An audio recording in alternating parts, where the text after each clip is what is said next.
Hello everyone. Today we will see what this operating system actually means and what are the function of the operating system, what are the types of operating system that we have, and we will try to get a brief idea of this subject. Alright, so let's start it. So here it says that an operating system, also abbreviated as OS, is a program that manages the computer hardware, and it also says that it provides a basis for application program and act as intermediary between the user and the computer hardware. So before we understand these two lines, I will be explaining it to you with the diagram. So before we go into these diagrams, here are the example of these operating system that were widely used these days. First of all, you know aware of Windows, so you may be using Windows in your desktop or in your laptop. So that is the very famous operating system used by many people. And also we have the Linux operating system and Ubuntu, which are the two open source operating system that are widely used in your desktops or laptops and other devices. And then we have the Mac operating system, which is the operating system from Apple. So in their laptops or MacBook, they used Mac operating systems, and then in iPhones we find iOS operating system, and then we have the very famous Android, which you must use in your phones. So Android is one of the famous operating system that is used in your mobile devices. So alright, so now before we try to understand these two lines, let's that we have written here, let's take us an basic structure of the operating system. So here I have a diagram which represent the basic structure or basic component of a computer system. So first of all, in the lowermost level we have the computer hardware. And what are the computer hardware? You know very well. These are it consists of resources like CPU, monitors. CPU means central processing unit, and the memory, and the input output devices. You're aware of input output devices like your mouse, keyboard, printer, microphones, and aware about the memory like your primary memory like your RAM, and your secondary memory like your ROM. So these things I will be explaining in detail way in another lecture. So let us first know that our memory as well as input output devices means.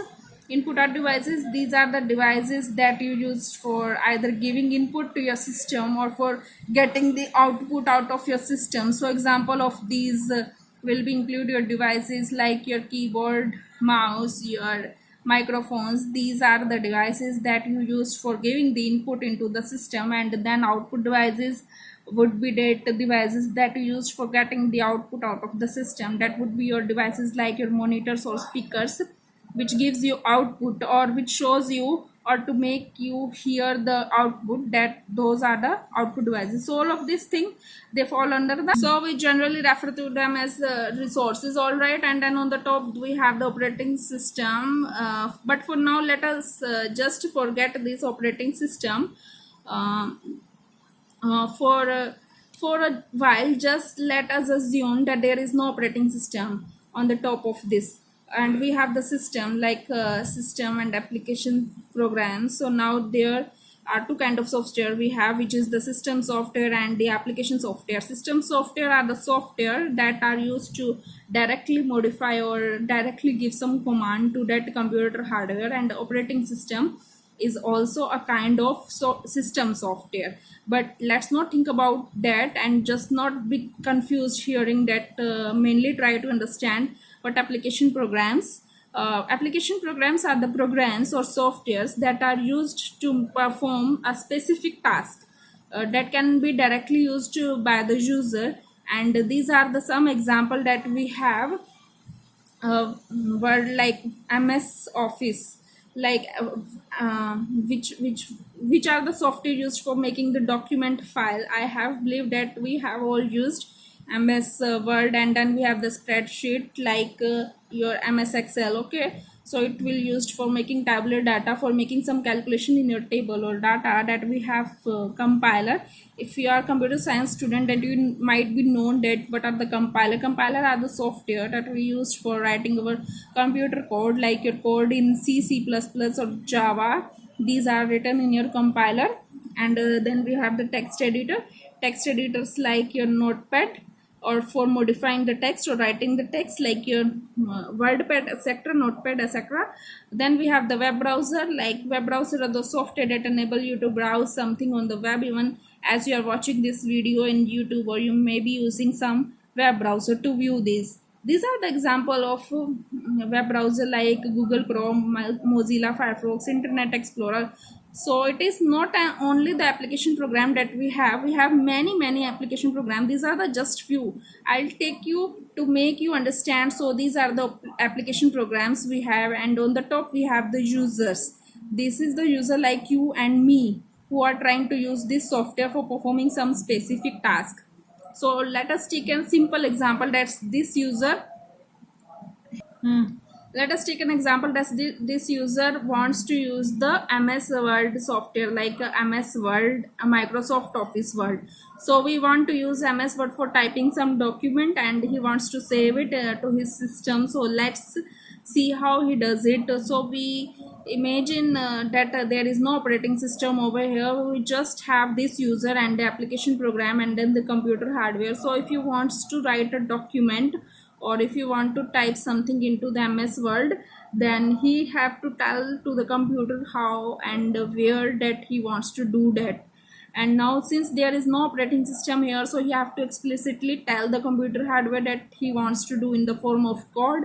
So he have to first open the MS Word, and he have to tell the computer hardware that I want to load MS Word. So please load it into the main memory, and then after loaded it, he has to type something, and whenever he types something, whatever he types, he has to be displayed it on the monitor screen. So you have to tell the computer hardware to do, even you have to tell, please tell the things that I am typing on the computer screen or on the monitor. And after typing, he has to save it, and even for saving it, he has to tell the computer hardware, yeah, I'm done my typing, and now please save this file with a particular file name to my hard disk. So for each and everything, he has to explicitly tell to the computer hardware.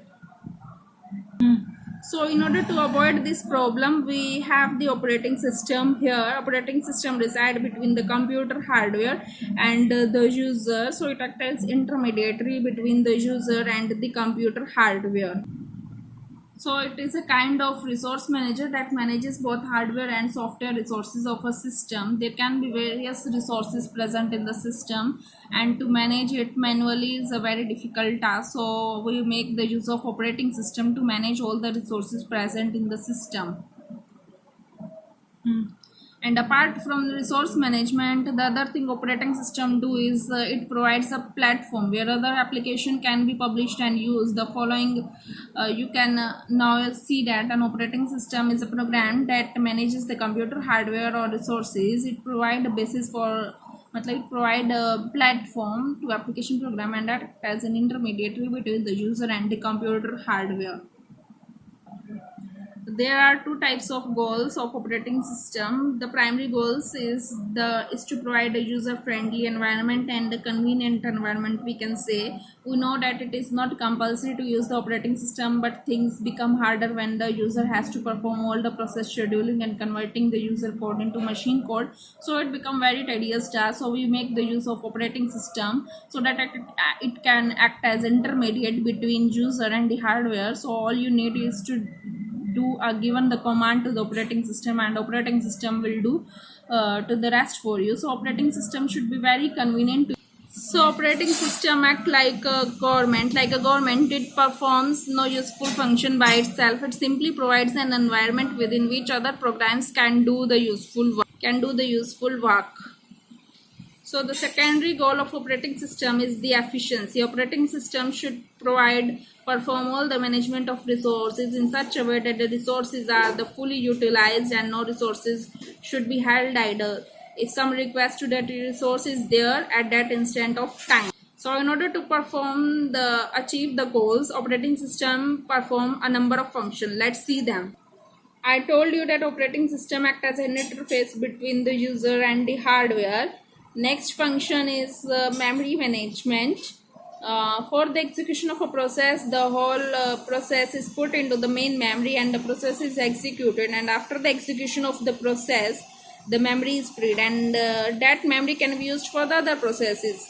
So it is the duty of the operating system to manage the memory by allocating and deallocating the memory for the process. Next is input-output device management.